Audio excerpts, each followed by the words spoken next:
ஆச்சி மசாலா. எந்த சமையலும் ருசி தேடும் ரகசியம். 20 ரூபாய். ரொம்ப டயர்டா இருக்கு.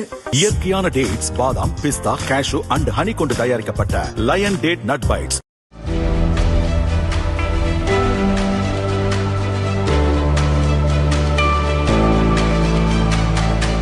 யார் எதை பத்தி பேசுறது? இந்த தேர்தலில் என்ன பண்ணாங்கன்னு உங்களுக்கே தெரியும்.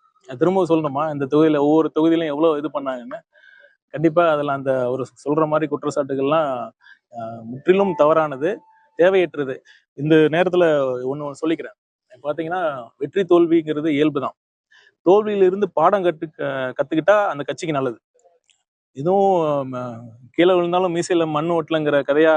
இத்தனை சதவீதம் ஓட்டு வாங்கியிருக்காங்க, இத்தனை சதவீதம் மக்கள் வாக்களிக்கவில்லை அப்படின்னா, இதுக்கு முன்னாடி நடந்த திமுக ஆட்சியில 100% திமுகவுக்கு மக்கள் வாக்களிச்சாங்களா என்ன? இந்திய ஜனநாயக முறை first past the post system.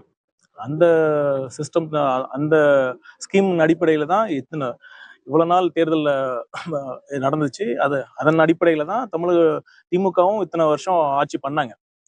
அதை விட்டுட்டு இந்த மாதிரி சிறுபுலத்திலமா பேசிட்டு இருக்காரு. இதுல இருந்து ஒண்ணு நல்லா தெரியுது. அவங்க மக்கள் தீர்ப்பை அவங்க மதிக்கல. அவங்க தவற என்ன பண்ணாங்க, ஏன் மக்கள் அவங்களுக்கு இந்த தீர்ப்பை வழங்கினாங்கிறத அவங்க புரிஞ்சுக்கல. ஒரு விதத்துல பார்த்தா நல்லதுதான். அவங்க இப்படியே இருக்கட்டும். மக்கள் அவங்க கண்டிப்பா அடுத்த அவங்களுக்கு ஓட்டு போறதில்லை.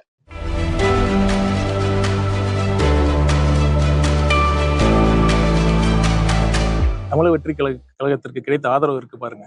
கம்யூனிஸ்ட் கட்சி, IUML, விடுதலை சிறுத்தைகள் எல்லாம் கொள்கை ரீதியாக எங்களுக்கு ஆதரவு கொடுத்திருக்காங்க. மதசார்பற்ற சமூக நீதியை கொண்ட நம்ம கட்சி தமிழக வெற்றி கழகம்.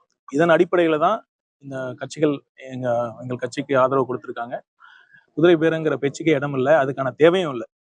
பாத்தீங்கன்னா, இந்த மக்களோட தீர்ப்பு ரொம்ப தெளிவா இருக்கு.